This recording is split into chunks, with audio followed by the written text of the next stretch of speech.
넘쳐나는 것이 본문입니다. 법의 말씀이 부족해서 부처님의 참다운 제자로 살지 못하는 것이 아니라 부처님 말씀대로 실행을 하지 않기 때문에 부처님의 올고전 제자로 살지 못한다 할 것입니다. 수세월 수많은 곳에서 법문을 엮어가 보았습니다. 추산해봐도 세미나, 강의, 법문 합쳐서 1만 회도 저는 법문을 더 했을 것 같습니다. 그 말씀 속에 어떤 사람은 기쁨으로 환희하고 어떤 사람은 슬픔으로 통곡하기도 했을 것입니다. 그럼에도 불구하고 법문을 계속해야 되는 이유는 인지를 강성하게 만들기 위함일 것입니다. 화엄경이 아니라 여러분들이 잘 아시는 금강경 반야부를 보면 거듭된 말씀이 너무 많은 것이죠. 중설이라고 하는 말씀입니다. 같은 얘기를 계속 쏟아내는 것입니다. 왜 그랬을까요? 중생은 근기가 성숙한 사람도 있지만 7, 80%는 그 근성이 미약해서 돌아서면 잊어버리는 것이죠. 그래서 부처님이 예민한 마음으로 거듭 계속 말씀을 하시는 것입니다.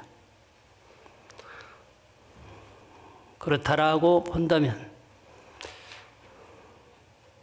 법사는 어느 곳이든 어디든 가서 법을 설해야 할 것입니다.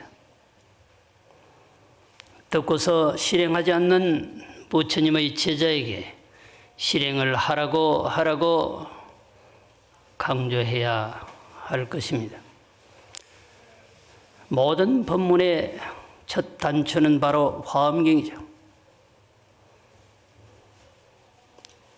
화엄경을 떠나서 84,000 법문을 말할 수가 없는 것입니다.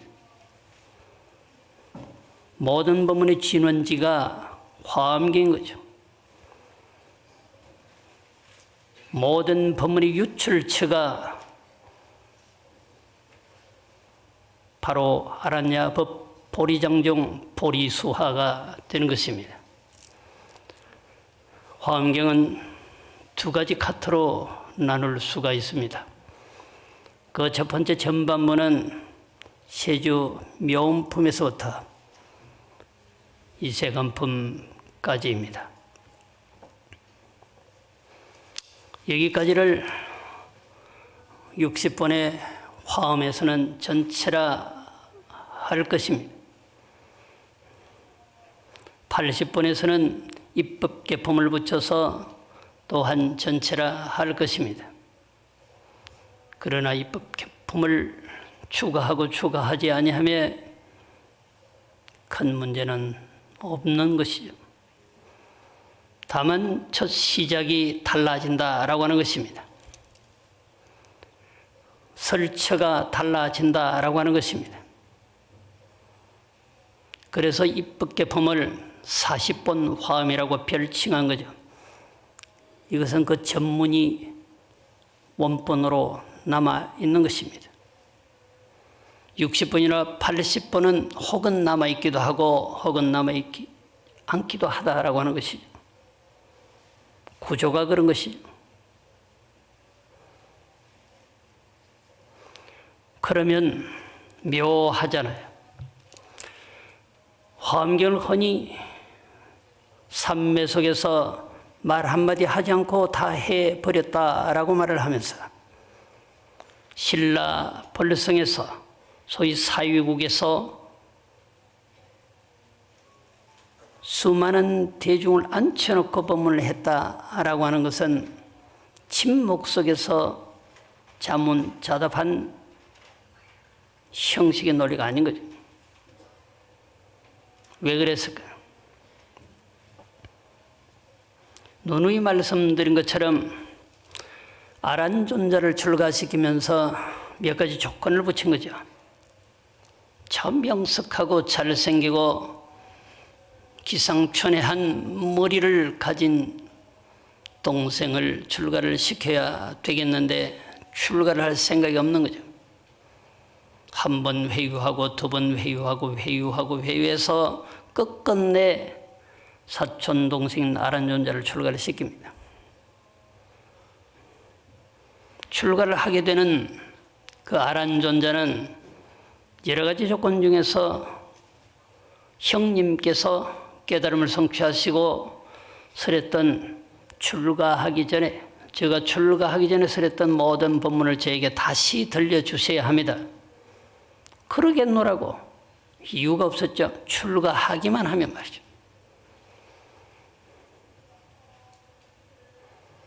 그것을 다시 리바이벌 한 것이 입법개품 신라벌성의 화엄기인 거죠. 그걸 40번 화엄이라 하는 것입니다.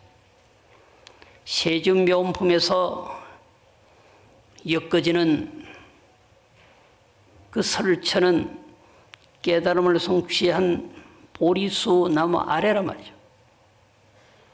입법개품은 선제 동자를 등작시켜서 53번의 선지식을 칭견하고 선제가 깨달음을 성취하는 과정을 설파하고 있는데 마치 한 수행자가 십주, 십행, 십회양, 십지, 등강, 묘각, 십신까지 플러스 53계단을 밟아서 부처가 되는 과정을 그대로 53선지식에 부여해 놓은 거죠.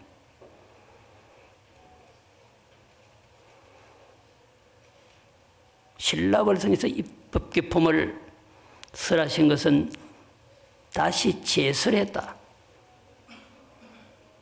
라고 보시면 충분할 것입니다. 화엄경은 열애의 지혜를 얻어서 해탈하는 것을 그 목적으로 한다라고 볼 수 있습니다. 열애의 지혜를 얻는다.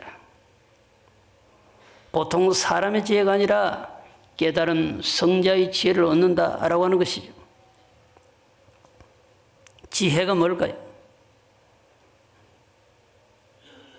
바로 보면 정확한 것입니다. 지식이란 뭘까요? 오늘은 옳았는데 내일은 옳지 않는 것입니다. 오늘은 그것이 정답이었는데 내일은 정답이 아닌 거죠. 지혜는 그것을 초극한다. 따라서 지식이라고 하는 것은 모든 정보를 수집해서 아는 것이지만 지혜는 선정을 통해서 깨달음으로 가름된다라고 할 것입니다. 화엄경에서 피력하고 있는 것은 바로 열애의 지혜를 얻어서 모두 다 해탈을 하게 하는 그게 목적을 둔다라고 하는 것입니다. 세주 묘음품에서 등장하는 해탈문 계속 해탈이라고 하는 말이 등장하는 거죠. 부처님은 침묵 속에서도 그 말을 하고 싶었던 거죠. 6년 동안 고행주의자로 수행을 하다 보리수화에서 담자하시고 바로 깨달음을 성취하셨습니다. 자유의 자유, 해탈의 해탈이었습니다. 그 누가 우리를 한 번도 묶어놓은 적이 없는데, 그 누가 우리를 한 번도 구속한 적이 없는데 우리는 스스로 구속되고 결박되어져 살고 있는 것이죠. 여기서 탈출해야 됩니다. 여기서 해탈을 해야 된다.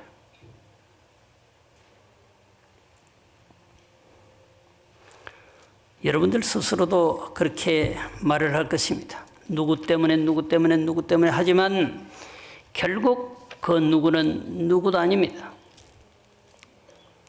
바로 내가 그 누구이겠죠. 나 때문에 그런 거죠.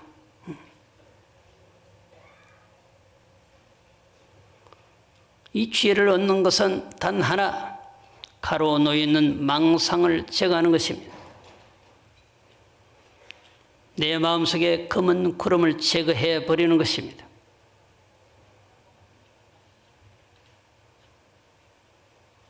찰나간에 우리는 천분에 가까운 망상을 일으키는 것입니다. 지혜를 얻어감에 있어서 여러 가지 생각들은 그게 진상이라도 참다운 생각이라고 해도 그건 망상입니다. 수행자가 지혜를 얻기 위해서 처절하게 수행할 때 일어나는 다양한 현상들은 망상입니다. 구름입니다. 설사 부처님이 오신다 해도, 설사 조사가 온다 해도, 그리고 와서 회유를 한다 해도 그건 망상이란 말이에요.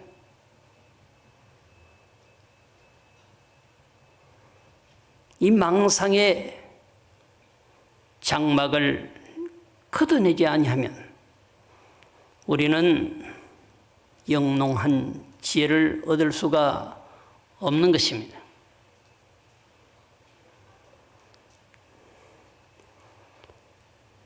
우리는 모두 부처님과 똑같은 지혜를 구족하였다라고 화엄경은 말을 하고 있습니다.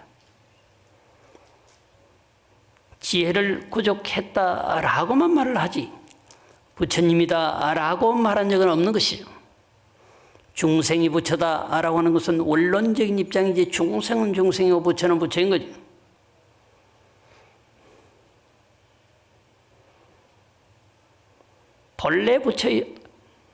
본래 부자였다. 그러면 내가 지금 부자냐? 천만 번 얘기해도 소용이 없는 것입니다. 부처는 부처이고 중생은 중생인 거죠. 다만 희망이 있는 것은 본래 부처의 설기를 가졌기 때문에 수행을 통하면 부처님의 설기를 얻는다, 그 지혜를 얻는다라고 하는 논리인 거죠. 가만히 있는데 누가 나에게 지혜를 던져주느냐라고 하는 것입니다. 간절한 수행, 처절한 수행을 통해서 우리는 그 설기를 얻어내는 것이거든요. 부처님은 바로 그런 현상을 보여주었습니다.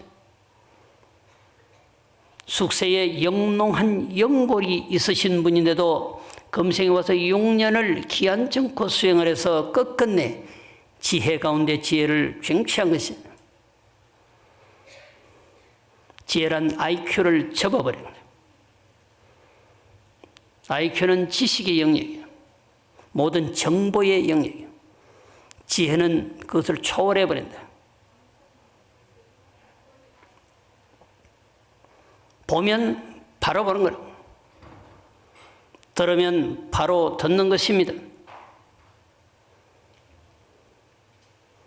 이것일까 저것일까 다시 계산하지 않는다. 지혜는 바로 그런 것이죠.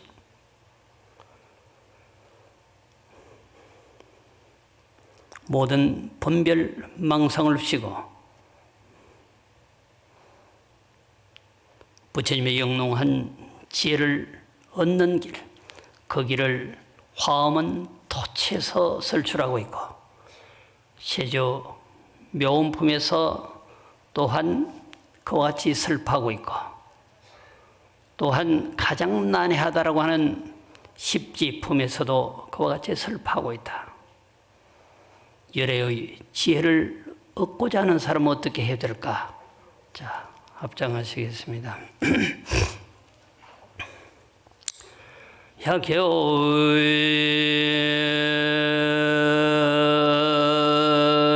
혹지 혈 진된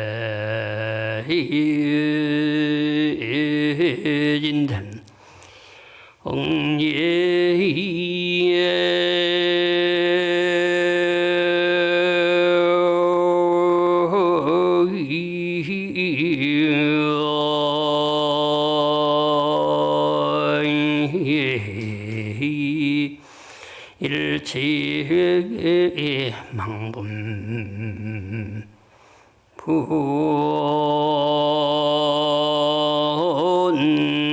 분별이로다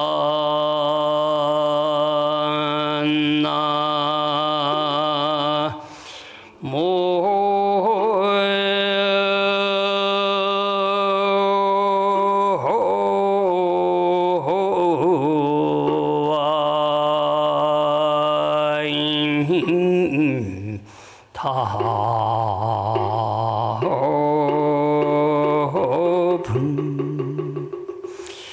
유무통도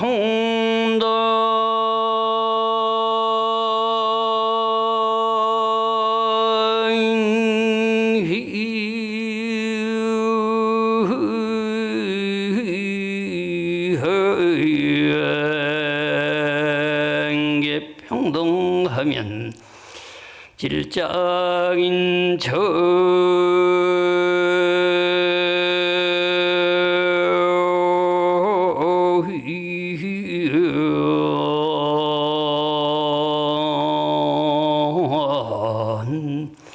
도사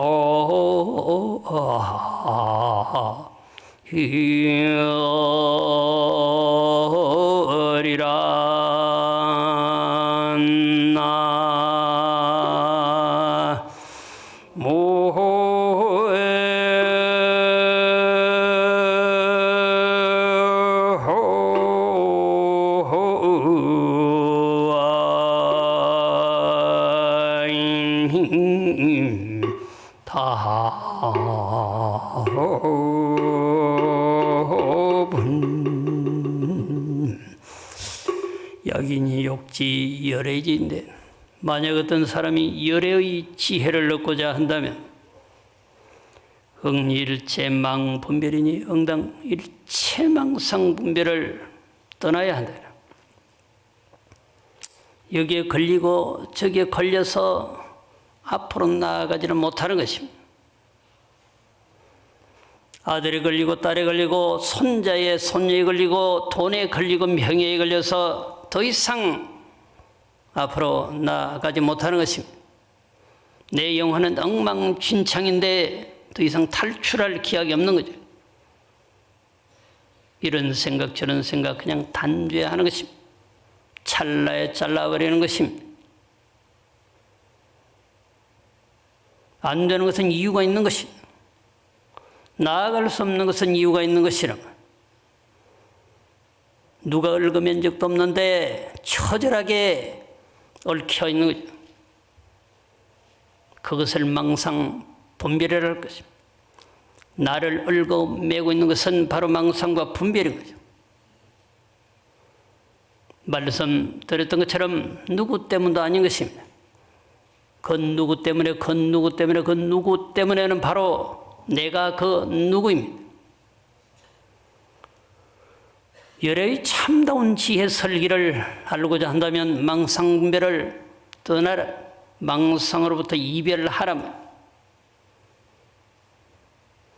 그렇게 해서 유무통달계에 평등하면 있고 없는 것을 달통해서 평등해지기만 하면 질작 인천 도사리라. 인천의 도사가 될 수 있다.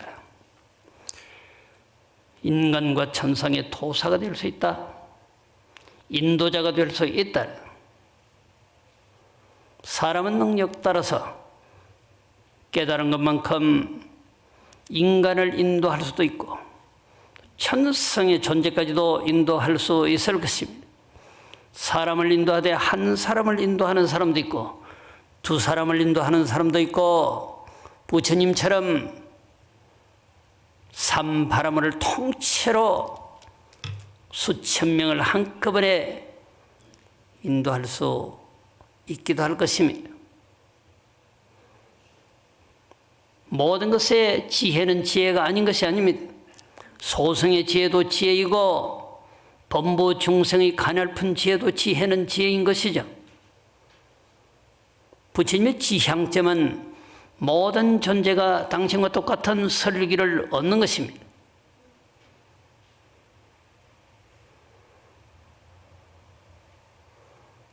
그러한 설기를 얻는 것은 전제한 것처럼 가슴속에 망상의 구름, 분별의 구름을 걷어내는 것이라 하였습니다. 이것이 옳으니 저것이 옳으니 이것은 있고 저것은 없느니 라고 하는 이런 것들 다 절단해버리는 것입니다. 그걸 절단해버리면 파도 없는 호수처럼 일미평등해지는 것이, 그렇게 되면 보이는 것입니다. 보는 자가, 제대로 보는 자가 사람을 인도할 수 있는 거죠. 굳이 인천의 대도사가 아니라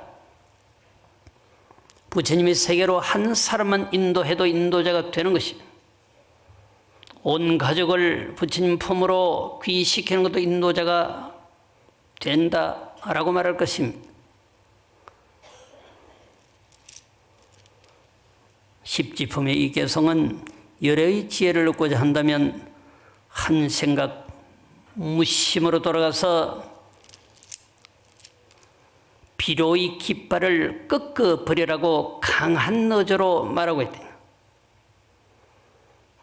화엄은 석가모니라 말하지 않고 비로 자나부처님이라고 말하는 것이 비로의 깃발을 쟁취했나. 아니, 쟁취해 올 것이 없어 꺾어버렸나. 유무의 현상에서 탈출하면 모든 것이 평등해지고, 평등해지면 비로 자나의 유일한 깃발을 꺾어버릴 수 있습니다. 분별망상이 사라지면 비로의 깃발을 꺾어버릴 수 있는 거죠. 모든 것은 다 꺾었는데 부처님의 깃발을 꺾지 못했다라고 한다면 아직까지 꺾지 못한 것입니다. 부처는 당신에게 와서 처절한 수행으로 당신의 마지막 깃발을 꺾어 가라고 말을 합니다. 그 자를 기다리는 거죠. 천만 번 장난을 치고 장난을 쳐도 그 누가 하는 것이 아니고 내가 하는 것입니다. 좋다 싫다 하는 것도 그 누가 하는 것이 아니라 바로 내가 하는 것입니다. 일체 운이 동작은 내가 하는 것입니다. 한 생각 무심으로 돌아가서 일체가 평등한 줄 알면 대해탈자 인천의 도사가 될 것입니다. 설사 우리는 대도사가 되지 못한다 하더라도, 대해탈자가 되지 못한다 하더라도 부처님의 제자이기에 그것을 지향해야 하는 것입니다. 석가모니가 오늘날 석가모니가 아니다 말이에요. 누세로 수행을 해서 금생에 와서 대도사가 되신 것입니다. 부처님은 늘상 법문을 하시면서 혹은 대신 법문을 시키면서 하시는 말씀이, 이분들은 과거에 나와 한 공간에서 수행을 했다라고 계속 토로합니다.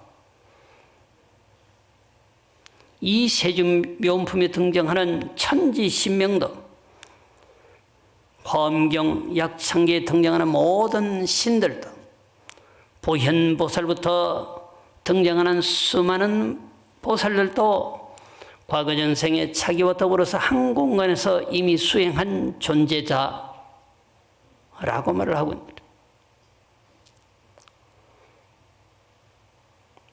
통도사 화엄의 법석에 오늘 저와 함께하는 화엄의 법석에 오신 여러분들도 마찬가지. 속세에 충분히 저와의 연골이, 부처님과의 연골이 있었다. 그 인연으로 오늘 이렇게 오셔서 법문을 듣는 것이다 라고 미루어서 짐작할 수 있는 것입니다. 말씀드렸던 것처럼 석가모니 부처님은 필발라수 아래서 환자하고 수행을 하였습니다.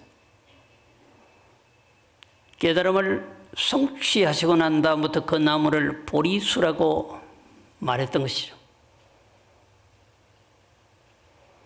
인도에 가면 바로 깨달음을 성취하시기 직전에 정각산이라고, 거기서 얼마 떨어진 곳에 밑에 부닷가야 곧 깨달음을 성취하신 보리수와 당시 그곳이 상징적으로 남아있는 것이죠.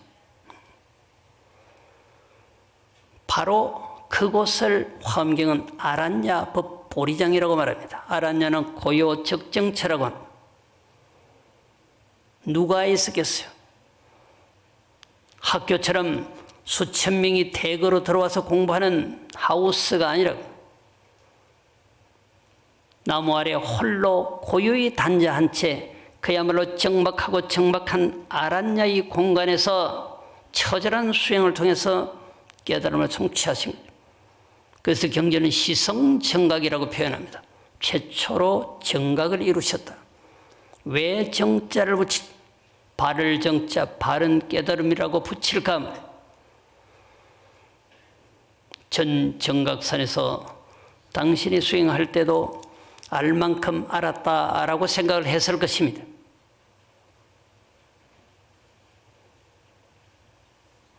보리수에서 깨달음을 성취하시고는 그것이 안 것이 아니라고 알았던 거죠.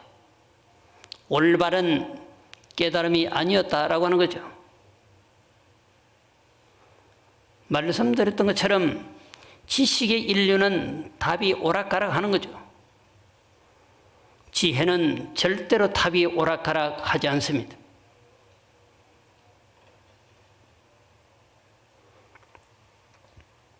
여기서 처음으로 깨달음을 성취하시니까 일체만유는 무정의 설법을 토해냈다고 합니다.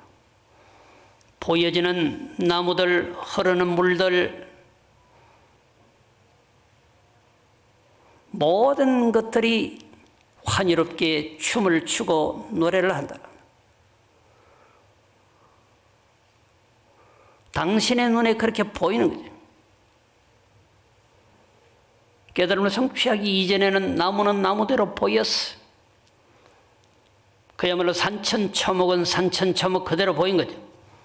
흘러가는 물은 다만 흘러가는 물대로 보인 것이고, 쥐지기는 새들은 단순히 새들의 음성으로 들렸던 것입니다. 흘러가는 구름 또한 그랬습니다.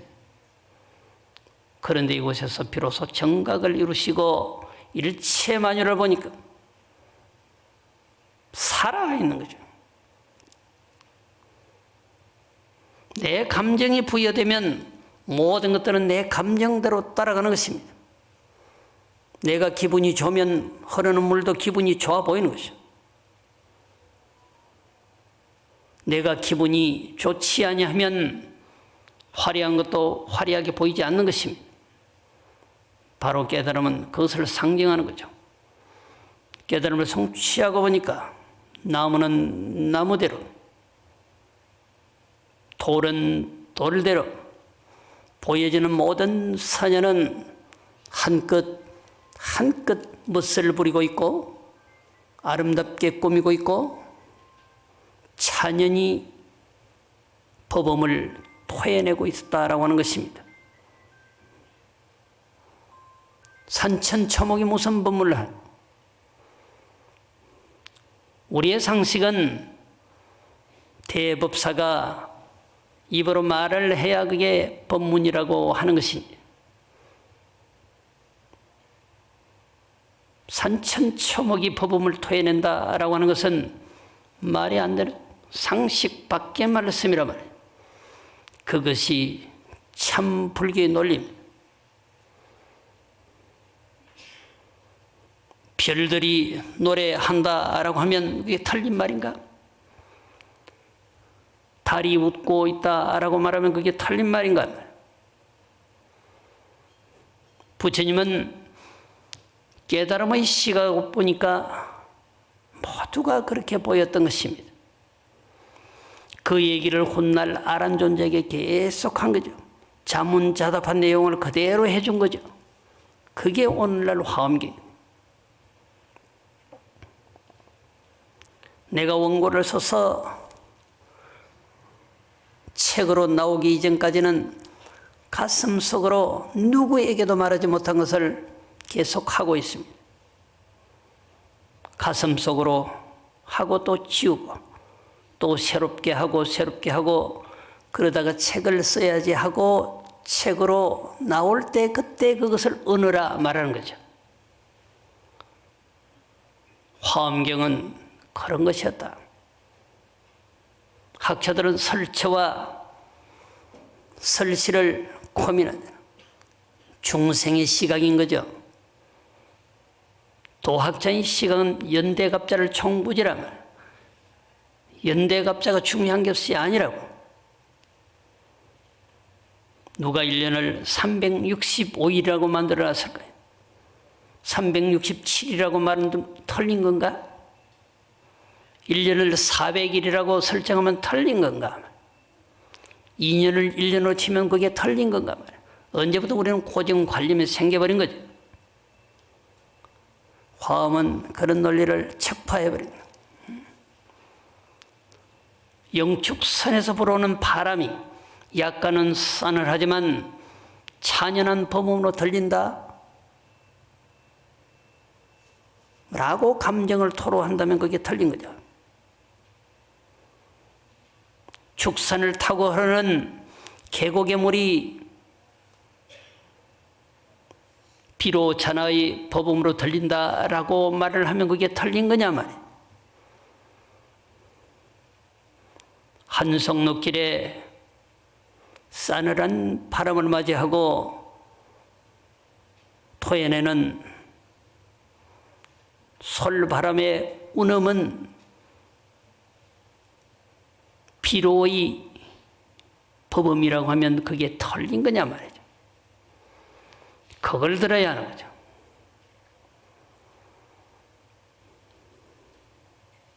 대법사가 토해내는 법문만 법문이라고 말할 것이 아니라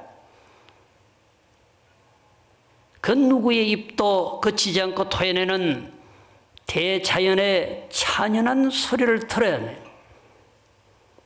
내 눈이 열리면 그렇게 다 들리는 것입니다. 내 귀가 확실하게 열리면 모든 소리는 영롱한 비로 잔하의 화음의 법문으로 들리는 것입니다. 이것을 틀렸다 할 건가 말이에요. 눈을 감으면 아무것도 보이지 않습니다. 눈을 뜨면 다 보이는 거죠.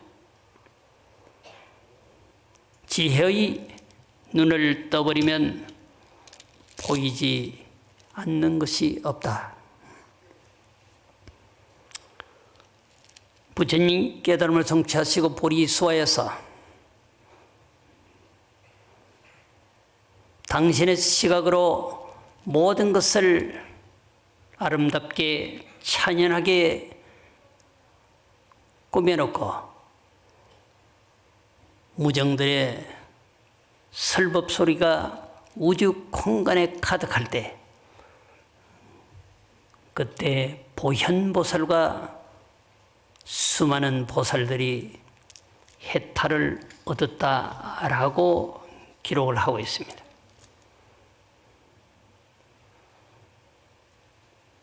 그 공간은 누구든 들어가면 해탈을 얻는 공간이었습니다.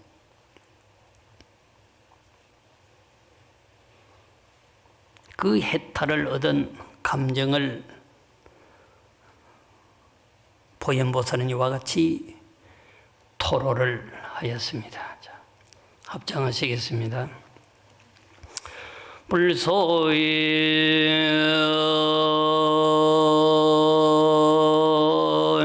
정음 광대 차림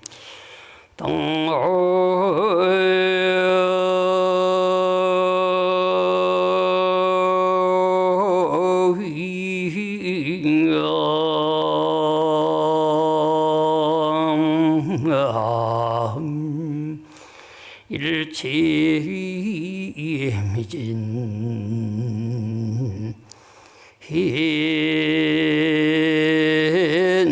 현서로다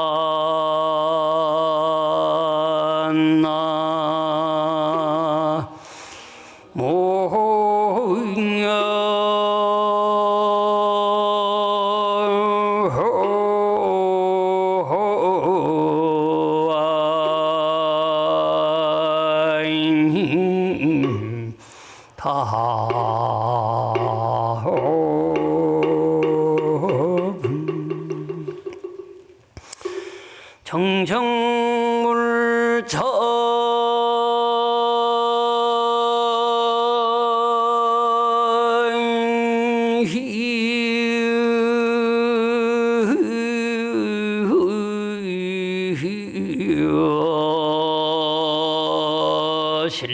실만증하님 오보상해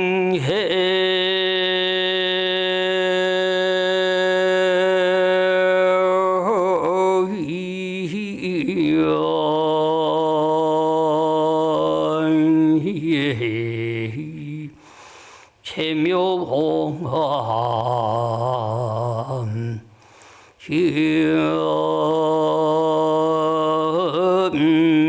미로다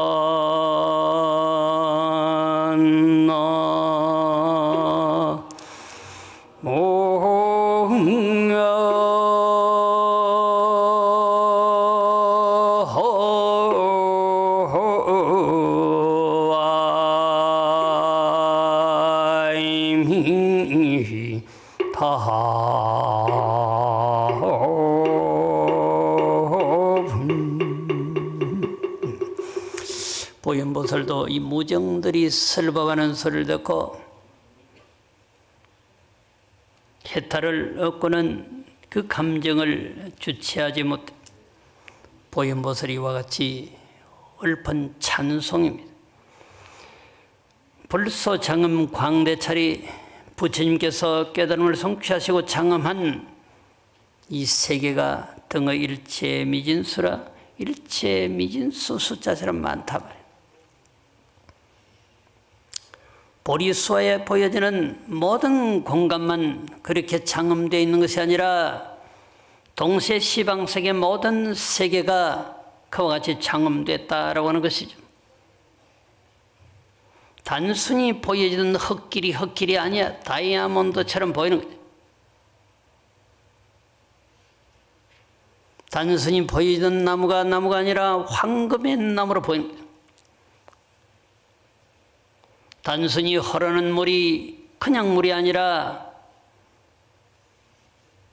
부처님의 참다운 법음으로 들린다라고 하는 것이죠.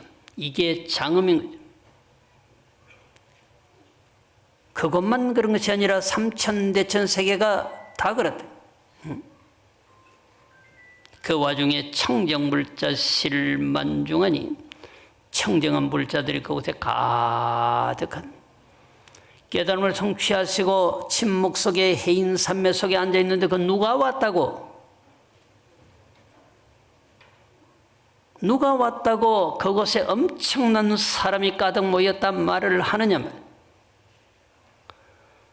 당신의 가슴 속에서는 수많은 사람들이 시방세계에서 몰려오고 있는 것입니다. 눈을 지그시 감고 잠심목조한 채 산매락에 빠져 있는데 당신의 가슴 속으로는 알 수 없는 세계에서 미준수 보살들이 천주 세주들은 몰려온단 말이에요. 그걸 그대로 표현한 거죠. 영화죠, 영화.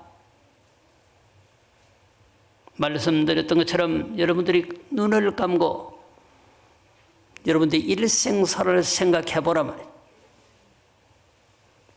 주마등처럼 현현되어지는 것입니다.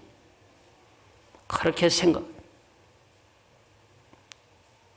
깨달음의 영롱한 기운이 당신 가슴을 타고 흐를 때 당신과 같은 유형의 모든 존재가 당신에게로 온다.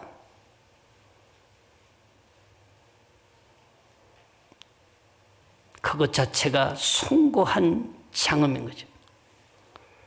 청정한 불자들이 그 가운데 가득하니 우부사의 최묘의 사이할 수 없는 최고가는 묘한 법문을 비내리듯 쏟아낸다.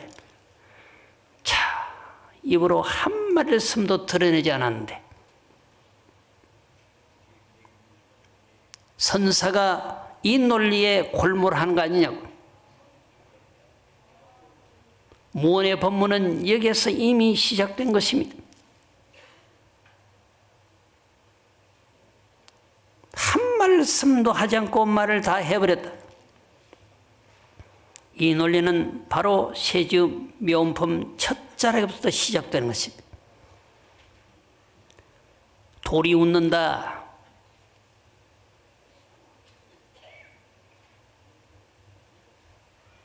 장대한 누각이 보배로 꾸며졌어. 그곳에서 끝없는 이심전심의 도리를 토출해내고 있다. 이 논리가 어디에서 나오냐? 화엄경 바로 이 세주 묘음품으로부터 처음 시작하는 것입니다. 한마디 던지지 않고 삼천대천세계의 법음을 다 토해내버렸어요. 한 글자도 시하지 않고 8만 장경법문을 다 줘버렸어요.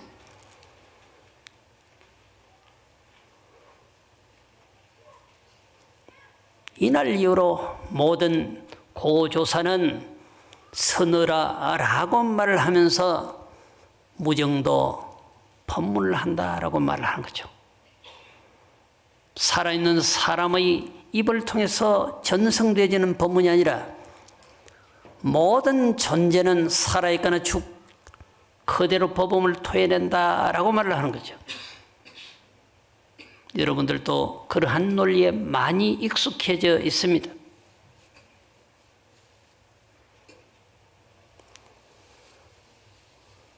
내가 법문을 하기 위해서 갔지만 앉아서 듣는 사람으로부터 나는 법문을 듣고 있는 것이죠. 나는 우리 부모를 전도하기 위해서 이곳에 위패를 간간히 올렸지만 그 위패로부터 나는 법문을 듣고 있는 거죠. 한 자락 날리는 눈방울에도 가냘프게 내리는 이슬비에도 깨달음의 시각자는 모두 비로의 법신의 현현으로 법음으로 보이고 들리는 것입니다. 이런 시각을 갖추어야 한다라고 부처님은 말하고 있는 거죠. 이렇게 하면 엄청난 돈을 너가 벌 것이야. 이렇게 하면 엄청난 큰 벼슬을 할 거야. 라고 하는 논리보다는 어떻게 하든지 중생의 영혼을 갈아엎었어요. 성자의 영혼으로 바꿔주려고 애를 쓰고 있는 모습이 절절한 것입니다. 혁범성성은 천고만고의 확실한 진리입니다. 본부의 사고방식을 혁명시켜서 성인을 만들고자 하는 것은 천고만고의 변할 수 없는 진리다라고 하는 말씀입니다. 그래서 화엄의 곳곳에서 지혜를 갖추게 계속 독려하는 거죠.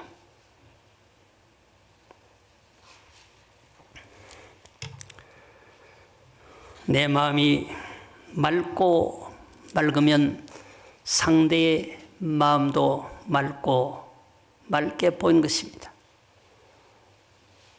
한 공간이 깨끗하게 보입니다. 변법계의 모든 공간이 깨끗하게 보여지고 느껴지는 것입니다.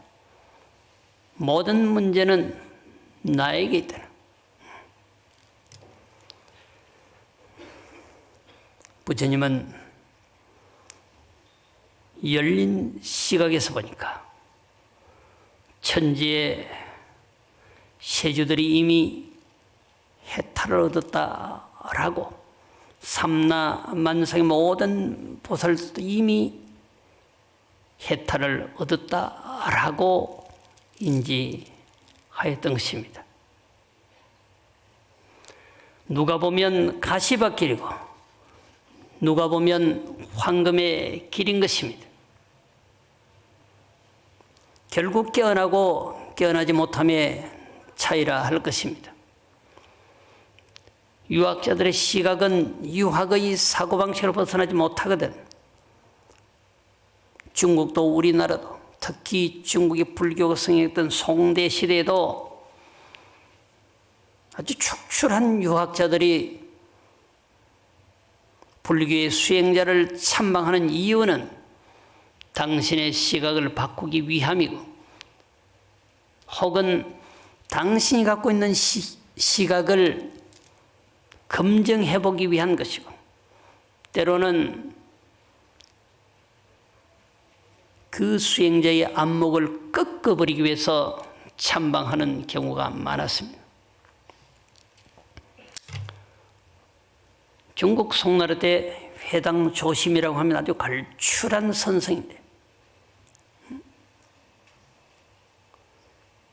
걸출한 선성은 우리나라도 중국 당송 때도 마찬가지로 화엄을 거의 필두로 한다. 선의 뿌리가 화엄이라고 보고 화엄의 사상과 철학이 가슴속에 근본 뿌리를 하고 있는 거죠. 해당 조심선사도 그랬거든. 당시 주무숙이라고 하는 분이 해당 조심선사를 참방하였습니다. 그분은 애시당초에 해당 조심선사의 여러 가지 안목과 탁월한 철학을 알고 찾아가신 것이거든. 그리고 곡궁 예배를 하고 담론하면서 화엄경의 이법계와 사법계를 해당 조심선사에서 수학을 하였습니다. 유학자가 그 쉬운 일인가?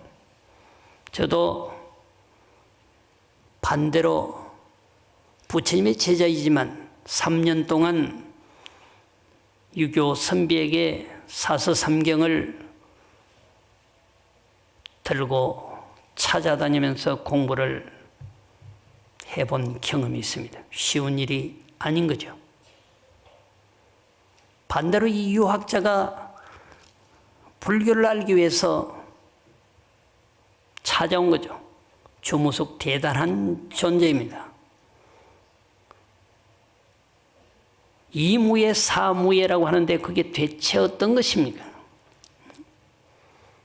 이상적으로도 걸림이 없고 현실적으로도 걸림이 없다면, 정신적으로도 걸림이 없고 육체적으로도 걸림이 없다. 대체 그런 논리가 어떤 논리입니까? 주고받고 오랜 시간 동안 교감하면서 성리의 인류를 창출한 거죠. 그래서 이분이 주무숙이가 해당 조심선사로부터 화엄경의 이무의 사무의 세계를 확실히 체득하고는 태극도를 처음 만드신 분입니다. 우리가 태극기 그리는 거잖아요. 불교기가 아니잖아요. 유교에서 우선적으로 내세우는 게 태극이잖아요. 태극하에 음향 오행이 나열되는 것입니다. 모든 것의 권원을 태극이라고 말하는 거죠. 한술도 뜨면 태극 외 무극이라고 하는 것을 설정하기도 하죠. 우리 인식의 논리에 8식을 내세우지만 8식 외에 9식을 내세우는 것과 똑같은 논리. 태극 위에 무극이 있다.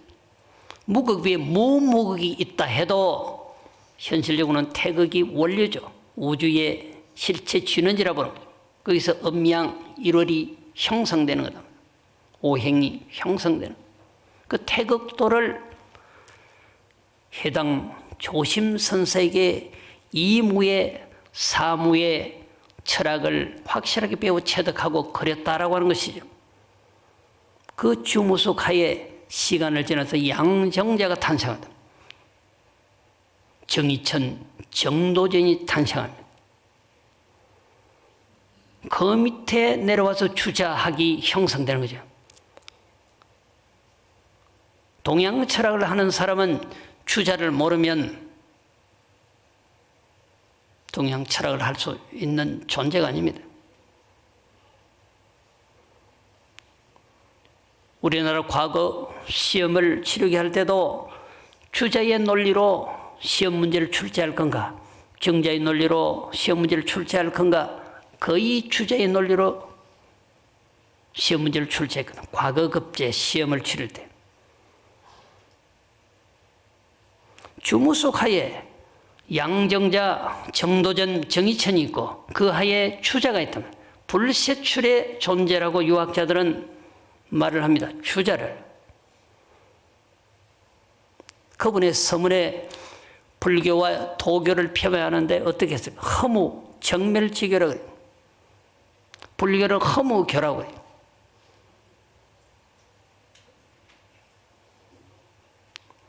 도교를 허무주의자라 그러고 불교를 정멸의 교라고 해요.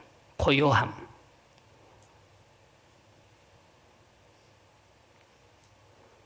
제가 글을 배우면서 선배에게 물었습니다. 도교를 허무교라 하든지 정멸의 교라고 하면 이해가 됩니다만 불교를 허무교라고 하거나 정멸의 교라고 하면 그것은 주자가 잘못 본 것입니다 그랬지. 불교가 어찌해서 허무 정멸의 교입니까? 부처님은 정멸락을 즐기는 아란들을 후되게 공격하였습니다. 소승이승의 정멸락에 빠지지 말라고, 멸진쟁에 들어가지 말라고, 보살로 다시 나와야 한다고. 정멸락은 뭘까요? 깨달음의 즐거움에 빠져 있는 거죠. 자리에 빠져 있는 거예요. 자리는 뭘까? 이탈을 위한 자리죠. 내가 돈을 벌어 내가 잘 먹고 잘 살기 위한 것도 있지만 세상을 영롱하게 넉넉하게 만들어 주려고 돈을 버는 이유도 있다. 그게 더 크다. 내가 깨달음을 성취하는 것은 내가 그 범락에 젖어들어서 영롱하게 정멸의 세계에서 살기 위함이 아니라 모든 사람들에게, 질곡진 사람에게 평온을 전해주기 위해서 깨달음을 성취하는 거거든. 깨달음을 성취하죠. 고요한 삼매락만 누리고 있으면 그게 정밀. 불교가 그렇게 사느냐 말이에요. 거기에서 나와서 이탈을 하는 거죠. 그래서 주자는 불교를 정멸의 교라고 했다고 하면 주자는 주자가 아닙니다. 제가 그랬다.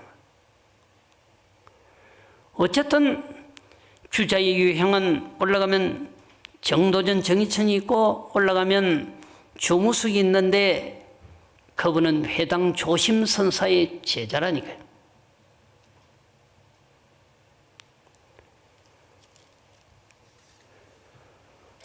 화엄의 인류는 보편적 수행자의 인류와는 사뭇 다름을 보여준다.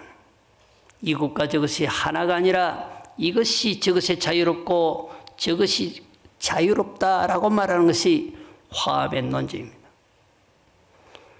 부처님이 깨달고 보니까 삼천대천 세계의 무정물들이 법음을 토해내는데 그 현상을 보고 모든 천지 신명이 해탈을 얻어버렸어요. 세지음 명품은 그렇게 기록해요. 약창계에 나오는 모든 천신들이 지신들이 해탈을 얻어버려요. 그리고 뒤에 바로 한량없는 보살들 또한 해탈을 얻어요. 그 인류에 또한 보현보살이 해탈을 얻고 또한 이와 같은 논리로 감정을 토로합니다. 자, 합장하시겠습니다. 허교인 겹몰묘색신임 문병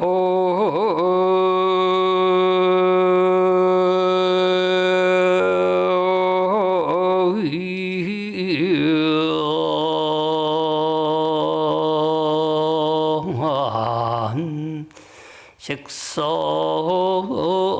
광취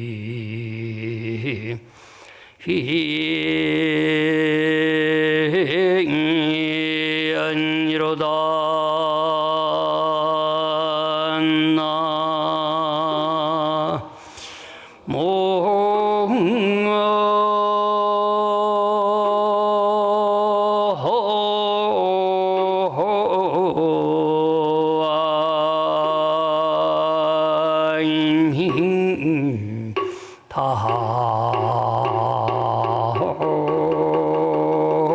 다분 수제정세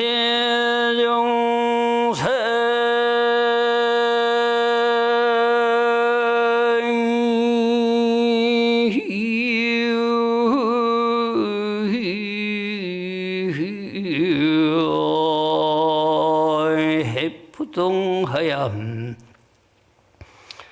종종변혀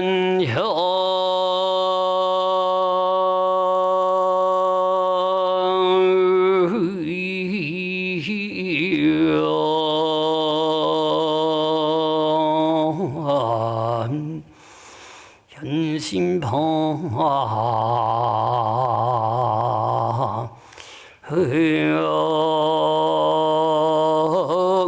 흥정이로다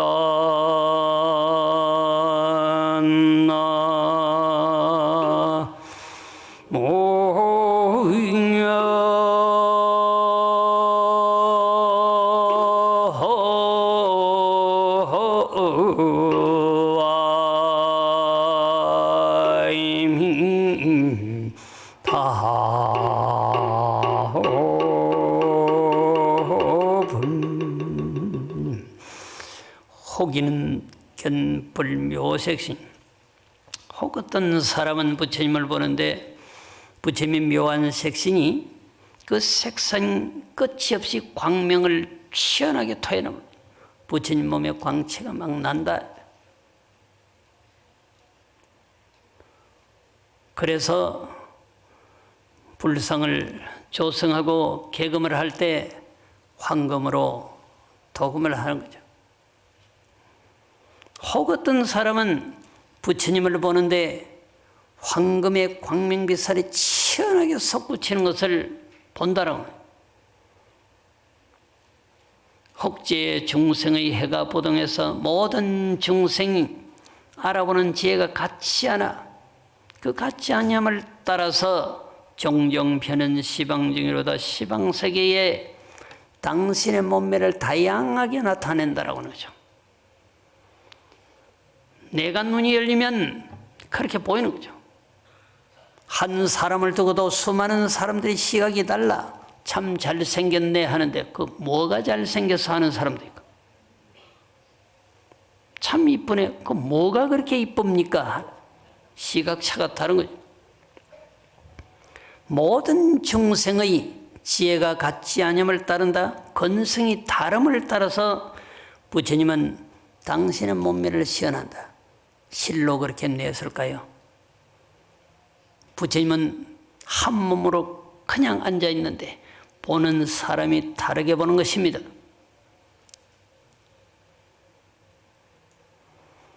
이와 같이 포현보살도 10가지 개성으로 부처님의 정각을 성취하심을 찬송합니다. 부처님의 가피로 해탈을 얻은 그것을 본이라도 하듯이 찬송을 합니다. 이와 같이 찬송을 할 때 화장세계, 부처님의 세계를, 변법계의 세계를 화엄경에서는 화장세계로 표현합니다. 화장세계가 6종 18상으로 진동해 다양한 소리로 진동을 하는 것입니다. 그때 모든 세주들이 인간과 천상의